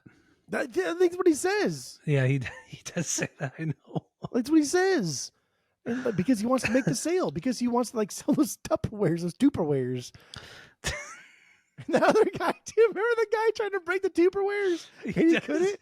And his wife looks at him. He's like, you look like a strong man. You look like a strong man. Trying to tear this apart. And he tries to tear like bro, you're never gonna tear. I don't care how shitty that Tupperware is. You are never gonna tear that. Why are you saying Tupperware? What do you mean? How do you say it? It's just Tupperware. There's 2 P's in there. Well, you didn't say that. Yeah, well, he tries to tear the Tupperwares, and his wife looks at him like he's the biggest piece of shit in the fucking face of the earth. Man. And then it goes to the next shot where where Kip is trying to sell, the Tupperware as well, and then he goes to run it over, and he runs it over, and it just shatters everywhere, and he just takes off. He goes, "Dang it!" and then takes off. Doesn't clean it up, just takes off. Just leaves. Like, what are you fucking thinking, dude? Like, how would that possibly? Like, they're strong for sure, but like the Tupperware's not that. No Tupperware is that strong. That's silly. So. And then so Napoleon also caught Uncle Rico at Trisha's house, trying to sell the Tupperware to her, and then he gets upset that Uncle Rico's getting involved and interfering. So then he's yelling at Kip. He has Kip in a headlock and saying, "Why is Uncle Rico at Trisha's house? This and that. Why is he doing this to me?" And then while he's after he gets out of the headlock, Kip says, "You're hurting my neck meat." And that is so disgusting, but so fucking funny. Who calls it neck meat? You're hurting my neck meat. See, you hurt my neck meat. I think you ripped off my mole. Is it bleeding? Yeah, a little.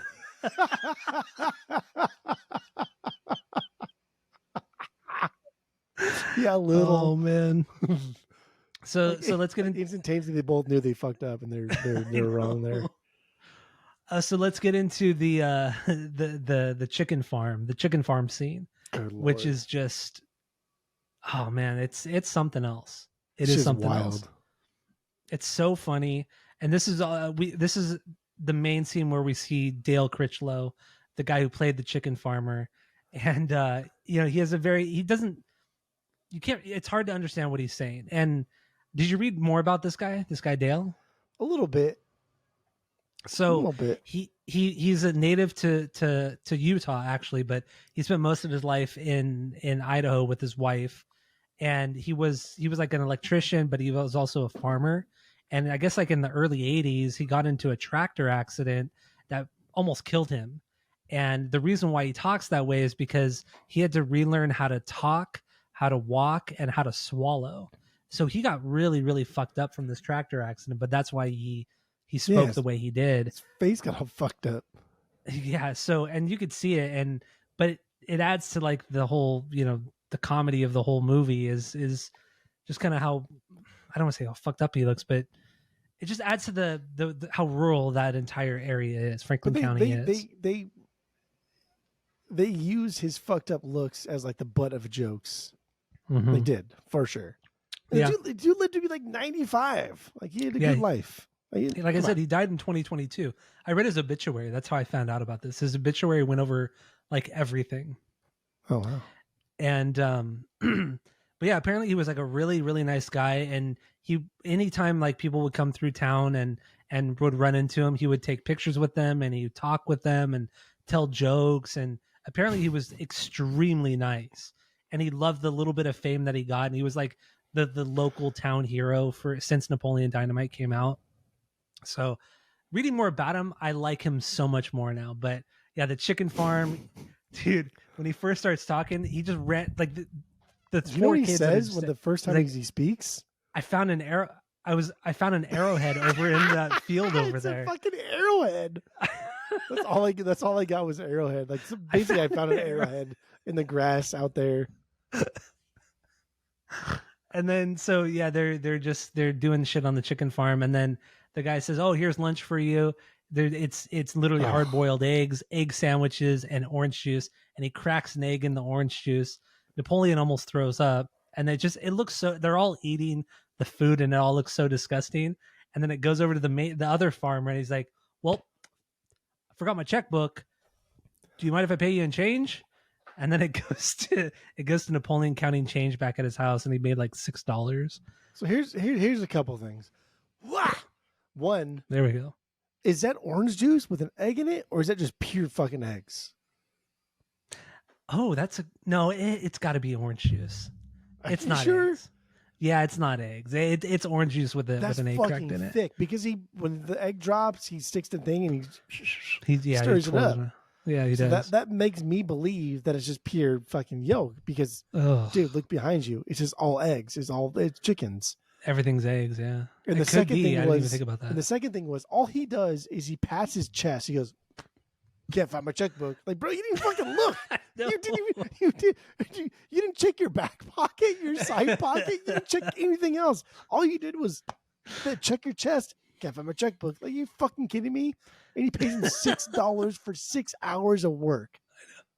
What a fucking scumbag. In change. It's like $1 an hour. Oh, it's so funny. So funny. So then we're back at Napoleon's house. He gets the call from Trish. She reluctantly accepts the invite. Yeah, because her mom makes her accept the invite. Boy, as she says. So at that point, Napoleon and Pedro go to the store to go buy a suit. And then it jumps back to Napoleon walking down the street with his brand new brown suit on. And it's so 80s. It's so of its time. That's a cool looking suit, though. I did like that. That's a badass looking suit. I like that suit. Yeah, I do like that one. And then so Napoleon gets back to the house. He asks Uncle Rico, "Take me. I need a ride to the dance, but you also have to pick up Trish." He's reluctant about it. He's like, "We'll have to make a sale." So he goes to the house first to make the sale. Napoleon gets pissed, just leaves, gets picked up by Pedro's brother and cousin or something like that. And then we get some music actually playing. Finally. Soundtrack. Yeah, right. So it's that song is so fucking good. It's what is it? Zap. What's the song called? Bounce in the house or Ounce in the house? Bounce in the house. Like the band's called Zap, and they're just like a funk band that they're from like the middle of America too, like Ohio or where the fucking those states were. But they play with more bounce to the ounce. Like that's what it is. Like George Clinton and Bootsy and everybody. Like they were in that realm in like the late 70s. And a lot of hip hop artists cover this song in this band. But yeah, More Bounce to the Ounce. That's a song. Fucking banger of a song. And it's a cool song in the context of the movie because it's so aggressive. That beat is so aggressive. And all you see is just like in a movie full of just ordinary looking white people, like the first time you see kind of any kind of ethnic people outside of Ephraim or Pedro. Efren or Ephraim? Efren. N not with an M. Not Death by Stereo. N. Yeah. Efren. Gotcha. Efren. Anytime we've seen like an ethnic person outside of Pedro, is these two guys, and they're super fucking like stereotypical Mexican looking. And we get barrel. That beat is just so aggressive. Dude, this beat is so good. It's so good. It is good. It's really good. That car's so nice too. My God, that car's. It's a sick car. Yeah. It's on the hydraulics and all that shit too. It's good. Remember they go to Trish's house? Remember the guy's like, what the fuck is that on my driveway? You know, that's my ride. It's like the hydraulic. Dad's all pissed off. What the fuck is that? What the fuck you kids doing on my lawn? What the fuck you kids doing? All right. Okay. Back to this. Okay. Back to this. Where are we at? So now we're at the prom. We're at the dance. And it's really awkward. The song "Forever Young" is playing by who is it? Who's it? "Forever Young"? Banger of a song. Alphaville. Yeah, this is really like one of the only hits they ever had back in the '80s. And do you like this song? I don't really like it. No, and I know like a lot of people recently have been sampling this song. I can't get into it. But. Cracking a beer. That's a beer, dude. It's a cool song, and like the group's from Germany, and just like the brief history of the song and what it means is just like a Cold War era, like actual fear of like a nuclear holocaust on Earth, and that's what the song is about. And the song is about like being forever young, enjoying like your youth, but realizing like, do you really want to live forever? Because we're probably gonna fucking die at some point. The way he sings it too. Do you really want to live forever and ever? God, but the way it opens, let's dance for a while. I can't wait. Oh my God, this song is such a fucking banger. It's so good. It is really good. It's not just good. It's good. The song is it's just banger. Good. It's not a banger. It barely made my banger list. This song is a fucking banger. But yeah, the song's playing, and then Trish ditches Napoleon to go with Haley Duff or Summer, and then her terrible actor boyfriend, and then which is fine, right? You go to a dance with somebody, doesn't mean you have to be with that person the entire fucking time. You can go hang out with whoever the fuck you want. So I don't think she's a bitch for that part. That's fine. Yeah, because she didn't want to go either, and so Napoleon went to the bathroom, throws some like big league chew in his mouth, so he's chewing this bubble gum, and then he swallows it like you could hear him swallow it. And then he goes over to Pedro and Deb, and Pedro says, "Oh yeah, you want to dance with Deb?" He says, "I don't know what but he says yes." And then "Time After Time" from Cyndi Lauper comes on. Oh my God! Now that song is a fucking banger. Of course, the song is a fucking banger. You're stupid if you think otherwise. Of course, the song is a fucking banger. Are you kidding me right now? Are you joking my ass? It's great. It's great. So that plays. They dance, whatever, and then we move on from this dance to to Pedro for president. So he finds out he can run for president. He's going up against Summer as student body president, and then so all this happens. We start with that. We go back to Napoleon's house. The time machine has arrived, and Kip's on the computer. Kip's on the computer. Napoleon sees it. He's reading the manual. Yeah, and he says, "Oh yeah, don't forget the crystals." They put the crystals on top of the machine. It's rocks. And then he puts rocks in the little holder. Literally, yeah, rocks. And then he puts the machine between his crotch, between his legs. It's in the shape of a T, so it's just like a T. Yeah. And so he holds on the top part of the T of the handles, and the bottom part of the T goes in between his legs, right where his crotch is. And it just sounds like it vibrates at such an obnoxious frequency that whatever's touching it is going to vibrate into like infinity and die. And Kip like laughs as it's going, cut it off. And well, because like Kip choking. Because Kip knows what's happened, because then the next part is Uncle Rico coming in because he already tried it and he got electrocuted. He's like, I could have told you that. Well, they're not getting electrocuted. It's vibrating. It's vibrating so aggressively. Yeah. Like one of those foot massagers that vibrates too fast. Like, oh, that's not comfortable. This just fucking hurts. Like, I could have told you that. Also, like Uncle Rico's outfits. I like all of Uncle Rico's outfits throughout the entire movie. I like them. So yes, I'd say like half of them are pretty good. Like, dude just looks good in all of his outfits. Everything that he wears, like all those baby blues, like everything he wears, I think it looks good in all his outfits. Yeah, and he's a very fit guy, so like it fits his frame well. So I get it. He's not like buff though, but he's just like kind of like skinny buff. He's lean. He's a lean guy. Lean. Yeah, he's a lean guy. But dude, that fucking blue shirt with like the fucking things, the white thing in the center right there. I don't know what it is, but I like that shirt so much. That's my favorite shirt. So then we jump to Napoleon and Uncle Rico at the grocery store. And this is just world building. Like this really adds nothing to the story. It's just world building. But then Summer Haley Duff works. She's a cashier She's working. Once again, this is really just world building. And then all of a sudden we go to Napoleon and Pedro at this competition. So this is them trying to like, I guess, kind of impress the rest of the students at the school by being in this farming competition. So Napoleon is drinking milk, trying to figure out what the defects are in the milk that he's drinking, and then Pedro's just seeing what's wrong with the cow's udders, or seeing what the defect is on the cow physically. And it's just, once again, this is all world building. This is literally adds nothing to the story. This is world building of just the rural town, county that they're in Idaho. It's like 2.5 minutes long, right? Yeah, but it is. Now we fully understand that like this town has nothing going for it except for that Napoleon can drink milk and be like, oh yeah, this cow got into the onion patch.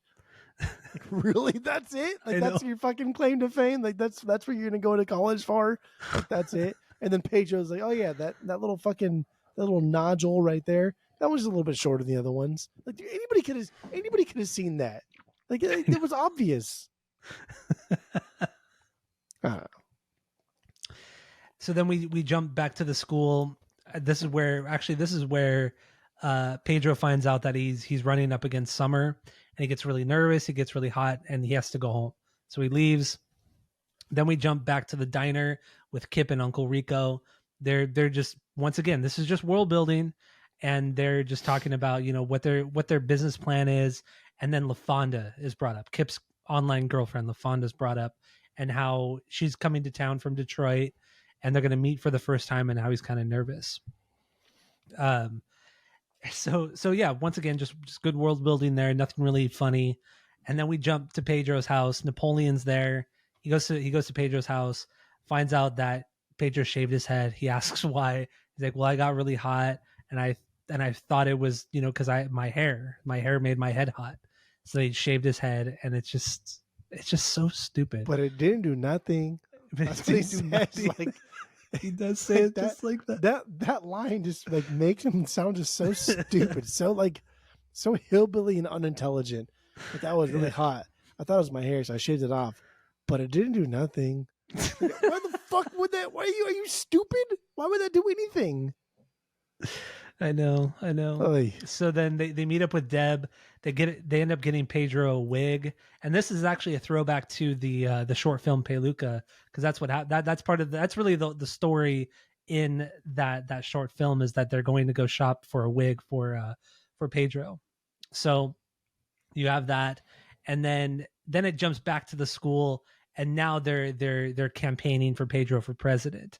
They're putting up flyers. They're handing out keychains that Deb had made, and all the while the A-Team theme music is playing. So once again, we get another song from the soundtrack. So the A-Team song is playing here.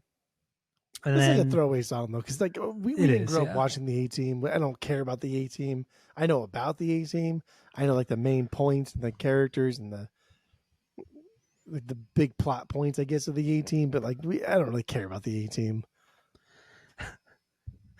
Yeah. Do you care about the? Did you watch the? No, A-Team? I didn't. I watched it when I was a kid, but I didn't really care. Yeah, I really just don't fucking care about the A-Team. And the next several scenes, I'd say the next 4, maybe 5 scenes, there's not really there isn't a ton of dialogue. So we next jump to the bus station. LaFonda arrives from Detroit. Her and Kip meet for the first time. It's weird, but it's also kind of endearing and cute. Like it's cool. Like I don't know. It's meant to be shocking. It's meant to be shocking because it's not just that. It's meant to be shocking. It's not just that she's black, and we've watched a movie that's predominantly like white America, but it's also so much taller than him too. She's so tall.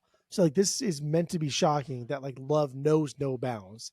That no matter what, if you love somebody, then there is just no matter what, right? No matter what walk of life you are from, love knows no bounds. Like that is what kind of the underlying theme is going on here. But the initial introduction is meant to be shocking. Yeah. Yeah, it is. It is. Because it reaffirms the wedding scene when the guy's like doing like this thing, like, oh fuck. Oh, with the brother, yeah. Yeah. Damn, that's racist. Yeah, it is. And then so we get it? His brother. Oh, I get what you. Okay, I see what you did there. So then we jump to a scene where Trisha and Summer are walking down the like a random street in the neighborhood. Uncle Rico pulls up, hands them a flyer about breast enlargement, breast augmentation, like herbal supplements for that. And it's so creepy. It's one of the 2 moments in this whole movie that are really creepy. Fucking boy, dude, that's like yeah, it's weird. Tyler answer to a T, riding that fence. Dude, riding that fence. Wait, what? Like, because your last name's Answer, Tyler Answer, as you said earlier. Nobody's gonna get that reference. That's to that true. joke. Tyler Rebecca Anstead, and riding that fence. You like to ride the fence, and this joke is riding that fence between like being acceptable and being like pedophilic. So it's fucking weird. It is weird. It's really uncomfortable. And then he just takes off. Like he did nothing more is said. He gives it to them. And then he says, if you guys want to try it, let me know. And then he takes off. It's fucking weird. But and then we jump. It's not done in like a pedophilia way. It's done in a way that's like, I want to get back at my nephew who's half my age way. No, which is just as bad. Like it's all that's fucking terrible. But like that's what he's doing. He's trying to get back at a child. I know it's that. Oh God, it's Uncle Rico is so immature. He's so dumb. He's so immature. Immature is a good word for that. Yes. So then we get back to the love story between Kip and LaFonda. They're in the park eating lunch. They start like they're flirting with each other. They're eating, and then like the weird foot shot where it with his foot and they're playing. It's so weird. It's so dumb. Play footsies. Come on.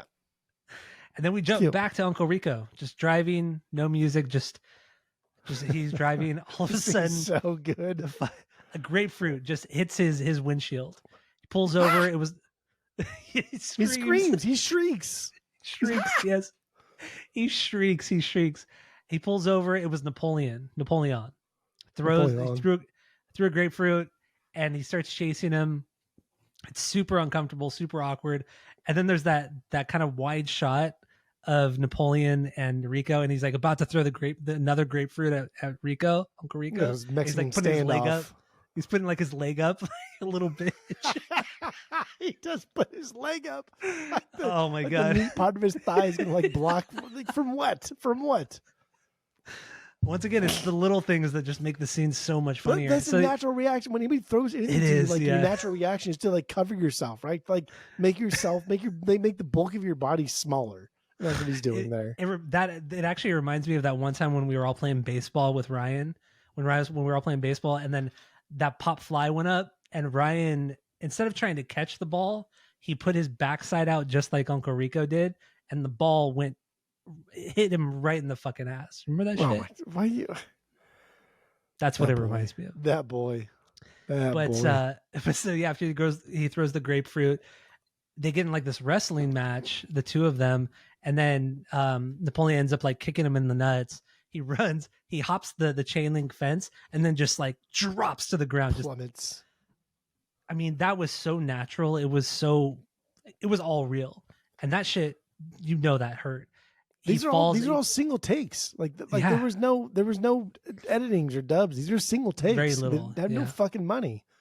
And like and then harkening back to like the bike scene, like I tried to look online to see if that wasn't Napoleon, if that was some other person doing that bike scene where he hit the ramp and fucking crashed. But like for all intents and purposes, dude, these are single takes.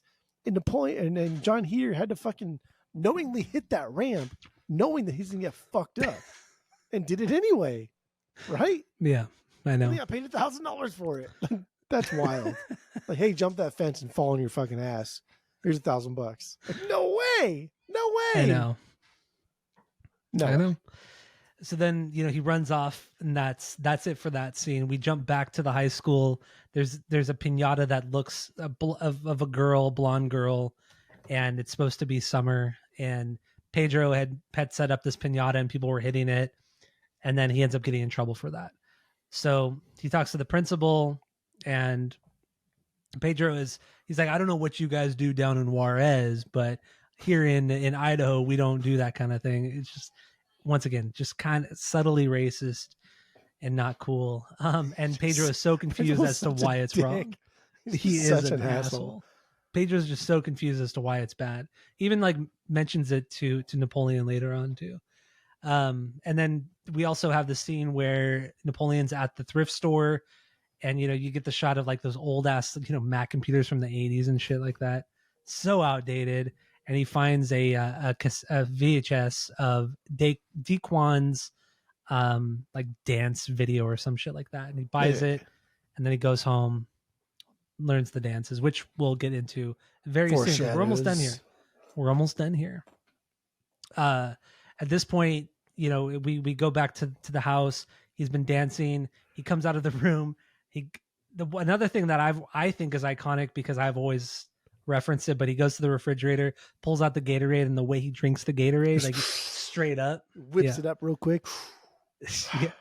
Like he deserves it. Like he's been working so fucking hard. Like he's been working a 9 to 5, 40, 50, 60 hours a week, and he deserves this drink. And he burps. Remember he burps after too? It's a gross burp. It's such a disgusting, sleazy burp. Yeah. And then this is where Napoleon actually meets LaFonda, because she's sitting at the dining room table waiting for Kip, and they meet each other. She tells him about her cousin, gives him her cousin's mixtape, and then we see Kip again, but he's different. He's different. He's wearing much more urban clothes, like hip hop urban clothes. He's got a do-rag on. He's wearing a do-rag on, the big chain, which LaFonda gave him earlier in the movie, and it just. Oh God, it looks so stupid. It's so dumb, but it's so funny. It's just, again, dude, love knows no bounds. This is a guy that will do anything for his love, and it's cute. It's endearing. It's fun. Yeah. So then we jump once again, jumping around so much. We go to glamour shots by Deb, to her her little makeshift studio. And Uncle Rico's there by himself. It's creepy. Dude. It's weird. He takes the glamour shots, but then like, remember the way he's posing like this with like his chin on his fist. And then at the end, like the flies like flying around his face and everything. It's so good. And then that scene ends with him giving Deb like a sheet of paper of like the breast augmentation.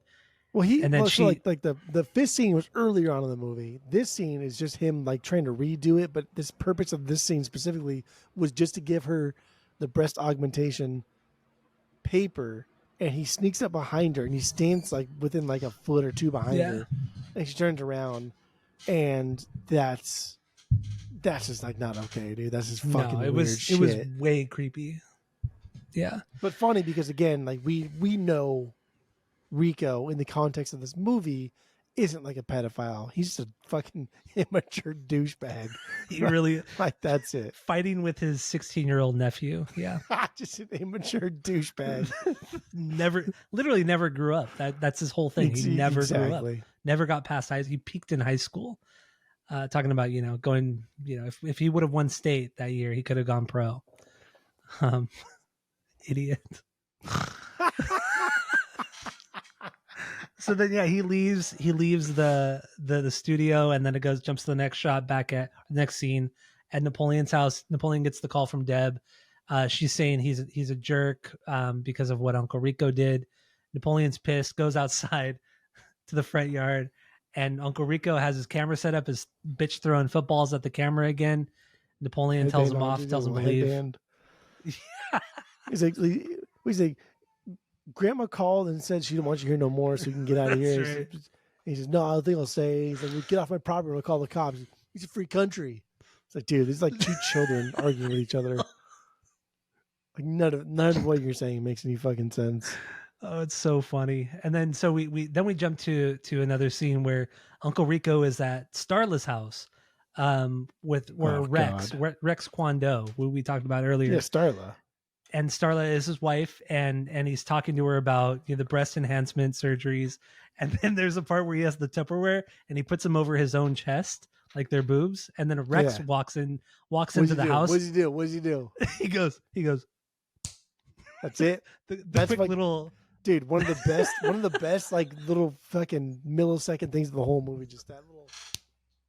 Like, that is so stupid.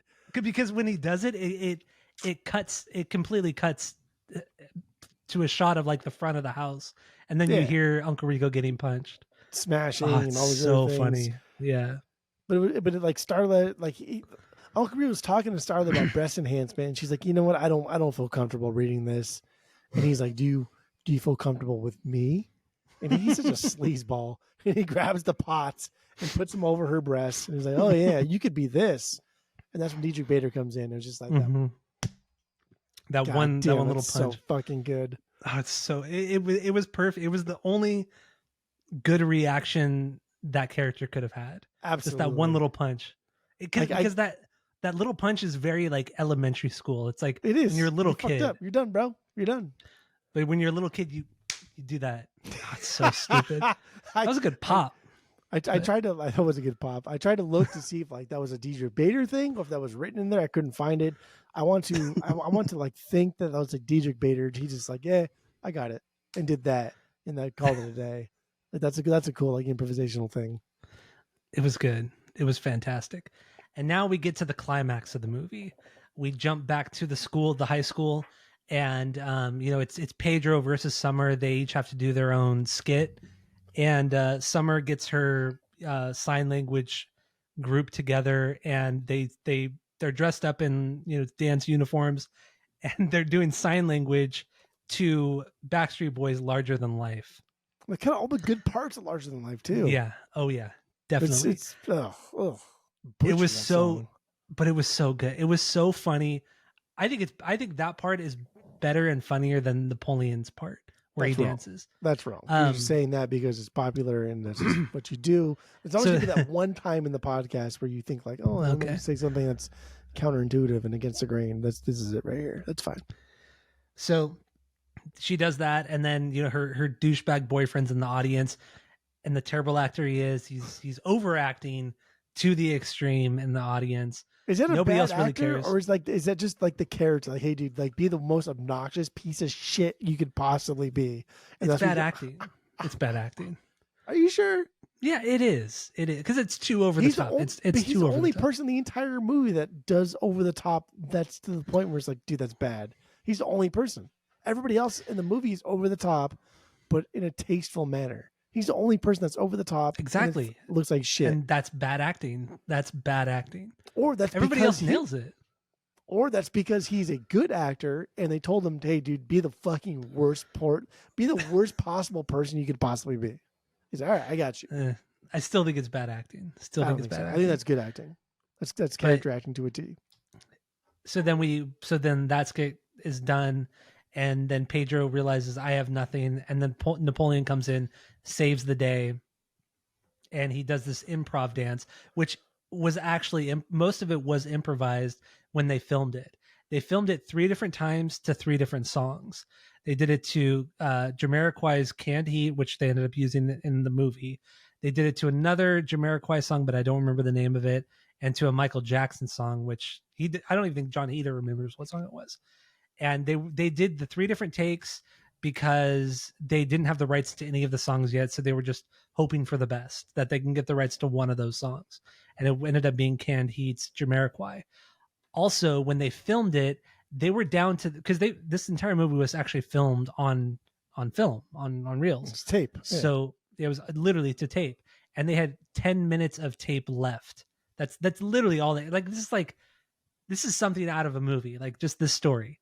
It's kind of dramatic, but yeah, it was down to the last 10 minutes of the tape, or maybe 15 minutes, and they just kind of shot their shot, and the 3 takes were done, and he improvised pretty much the entire thing, and we get this, which is great. Good. It's fantastic. Fucking good, dude. Like John Heder is a good dancer, because like dancing, right, is one thing, and to call somebody a good dancer, John Heder a good dancer, too great dancer, because the majority of people on earth are pretty shitty dancers.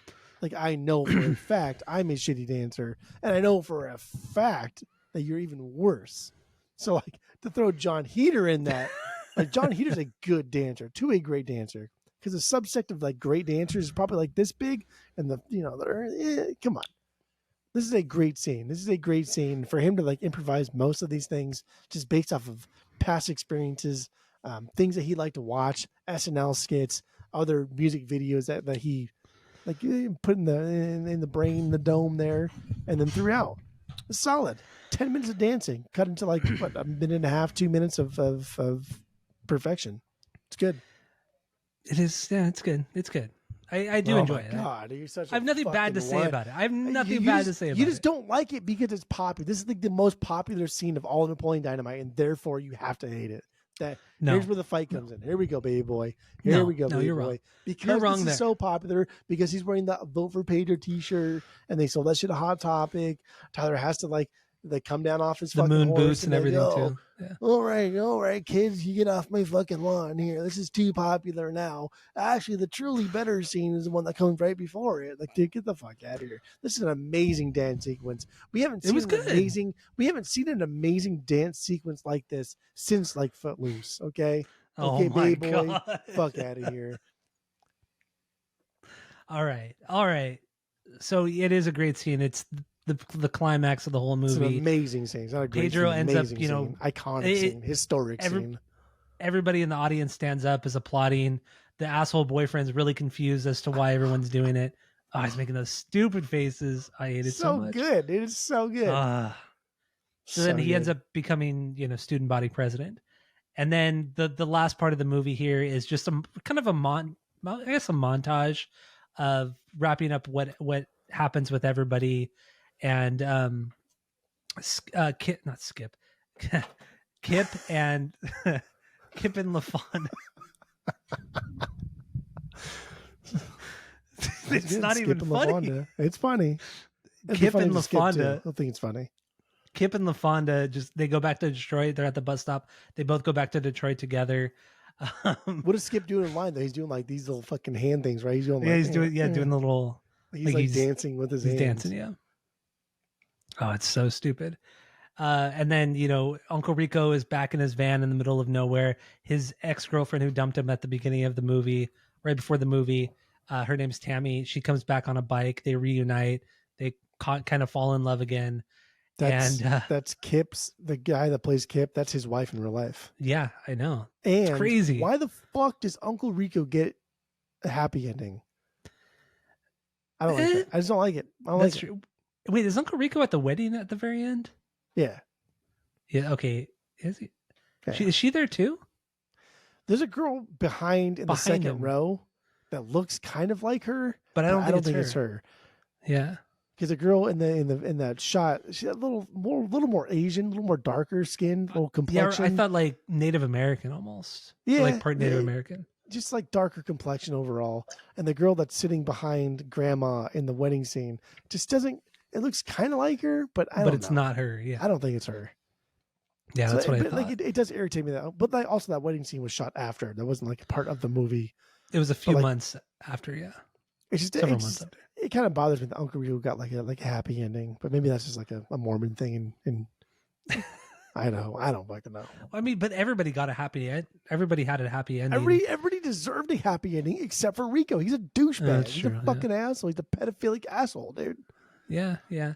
So then Pedro's ending is, he's there. He's a huge party in the park.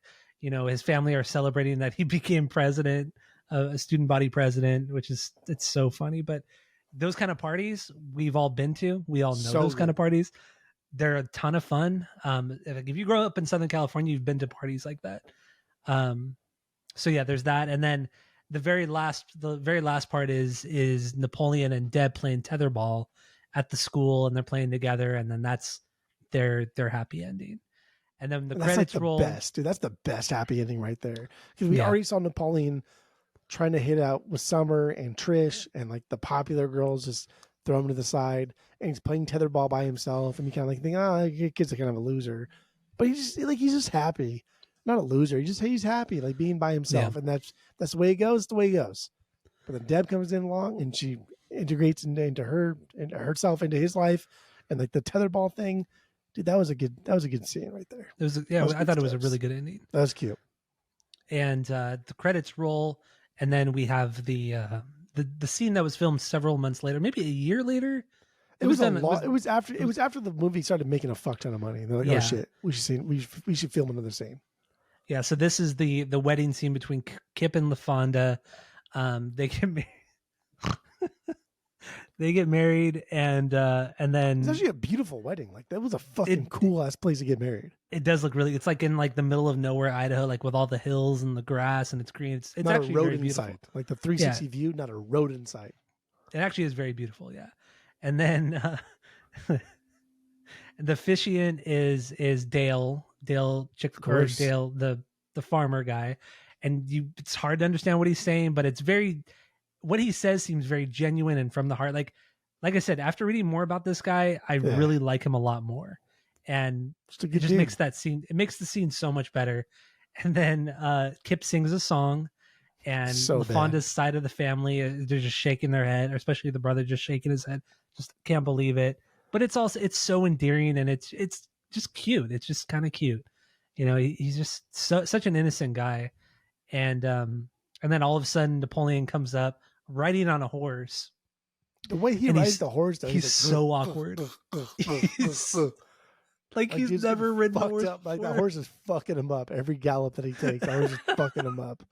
He's so stiff and kind of like leaning back. Oh god, it's so he's funny. Like Weekend at Bernie's, like he's already dead on the back of that horse. Oh, it's so fucking funny. And then he gets to it's that whole scene where he's riding up on the horse reminds me a lot of Monty Python and the Holy Grail. The scene where John Cleese is running up to the castle, and it's the same shot of him running up to the castle. Do you remember that part? I don't watch that kind of like British bullshit. Maybe Skip might know what I'm talking about, or people who like good movies might know what I'm talking about. But it reminds me of that scene where it's like the same shot played over and over again, just for comedic effect. And then so he gets to the wedding, and he says, sorry I'm so late. I was taming this honeymoon. Wait, what did he say? Wild honeymoon horse. Honeymoon stallion. That's what honeymoon stallion. Honeymoon stallion. I was just taming it. Oh, God, just what a great stupid line. What a great gift. Like the guy's like, just like, come on, that's a good fucking gift, dude. You know what I mean? Like you missed a wedding because you're bringing like a horse so you can like ride on horseback to where your honey fucking moon is through this beautiful countryside. Like Napoleon's a homie. Dude's a homie. Yeah. Yeah. It was good. It was great. It was a great way to end the movie. I love that extra scene. So that's it. That's what we have for the movie. That's what we have for the music and everything. This is way more long-winded than I thought it was going to be, but that's fine. That's fine. This is good stuff here. Let's give our final thoughts on the movie, the soundtrack. We're going to rate them both separately, and we're going to base it off of our world famous 3-point rating system, where 3 is a perfect album, 2 is a good album you're going to continue to listen to, 1 is a bad album to give it a shot, and 0 is the worst thing you've ever heard, or soundtrack in this case. So what do you got? Go. The movie's obviously a 3. It's a 3 out of 3. It's a perfect movie. It's one of the most funny movies I've ever seen in my entire life. It's definitely up there in like the top 20 like funniest movies I've ever seen in my life for sure. It's a little bit different. Like it kind of showcased that like cinema can take something so low budget, so lowbrow, so weird and quirky, and make a fuck ton of money. Right? We saw it with like Paranormal Activity, like that made so much fucking money at such a low budget. Little Miss Sunshine made so much fucking money on a little budget. Like, there's no rhyme or reason to why a movie that is so like unique and weird and quirky, because most of the stuff doesn't make a lot of money and it falls into obscurity. Like, what is the formula to make a good movie on a small budget? I don't know. But Napoleon Dynamite was kind of like, I don't know, kind of like one of the first ones to really do it and blow up and become like a national sensation. Yeah. Because unlike other movies that made a fuck ton of, like Lost in Translation made a fuck ton of money on a low budget, but like Napoleon Dynamite did it and it became like a national treasure. Like, we still quote Napoleon Dynamite to this day. Like, your mom does this. Your mom does this. That's fucking from Napoleon Dynamite. People are quoting that shit. Like, the Vote for Pedro t-shirts. They just started like stopping probably selling that shit. That was like fucking 20 years after the movie was made. Yeah. Napoleon Dynamite is just like man, it's something else. It is so bizarre. It is so out there. It's perfect writing. Everything about it. The soundtrack, it's not really a soundtrack. Like, there's a couple songs there here and there that are bangers, and they fit in the movie very, very well. But overall, the soundtrack is really from that one dude who I forgot what his name was. John Stalwart. Josh. Josh Freese. I don't know. Josh Freese. Yeah. Whoever the guy was that did the actual score of the movie. He's kind of like the unsung hero because it's easy. It's just like a really good song into a movie and make that scene great. Like, anybody can do that. Throw a couple dollars at something. Give Jamiroquai. Jamiroquai's from England too. I bet you skip like I didn't know that. Shit. Yeah, they're from England. Yeah, I did not know that. England from fucking London. See, now when we do like the accents, he can really see how shaking the head and how I guess how much we thumb our nose. You bite your fucking thumb at me, sir. How much we bite our thumbs at the English people. That's a you actually kind of reminded me of Peaky Blinders right there, because I'm rewatching it right now with Tammy because she really wanted to watch it. Yeah, you sound like one of the Peaky Blinders. It's a law on our side if I say aye, nay, not by my thumb at you, sir, but by my thumb, sir. Do you quarrel, sir? Quarrel, sir? No, sir. Anyway. So stupid. We're getting there. We're getting there. Spoilers. Movie, 3 out of 3. Soundtrack. Honestly, I don't know. Like a 1.5. I don't know. I don't know what to give the soundtrack. It's not really a soundtrack. You know what I mean? Yeah, I get it. I don't know. 3 for the movie. Soundtrack 1 to 2, I guess. 1 to 2. Okay. Yeah, I think this movie, the writing, the budget, everything about this movie was just the right place, the right time. It was done. It was so endearing. It was just done perfectly. Great world building, both visually and just, dialogue, acting. Everything was just, it's fantastic about this movie. Yeah, it kind of sucks that, all of the marketing just kind of, I don't want to say ruined the jokes, but they really just overexposed all of or not all of the jokes, but some of them. And that sucks, but take that out of the whole context of it all, the picture of it all. This is a perfect movie. It's the perfect amount of funny. I don't know what you're doing. That was a 3 out of 3. I knew you were going to give this movie a perfect 3 out of 3. Oh, okay.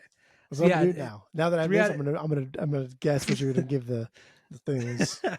So yeah, this movie is a perfect 3 out of 3. And once again, the soundtrack, it's nothing really to write home about, but it's perfect for the kind of craziness of the movie, or not the craziness, but how kind of bootleg the movie is and where they filmed it. So it makes sense to throw songs from the 80s and a couple from the 90s in here. I think that's perfect because it kind of just shows how kind of, not backwards, but how kind of behind the times fashion and pop culture is, and especially back then in these particular areas. But in the end, they didn't have a big budget, so the soundtrack's not going to be crazy. I'll give it a 1.25. Oh, damn, girl. 1.25. No shit. You guessed it right. That's the shit right there. Thank you very much. You know me too well, I guess. So thank you all for listening. Go to Spotify, Apple Podcasts, give us 5 stars, tell all your friends. Hope you guys enjoyed this video podcast. YouTube, it's going to be all over YouTube as well. We're blowing up. We're blowing up, baby. So that's all I got. And that's it. That's all.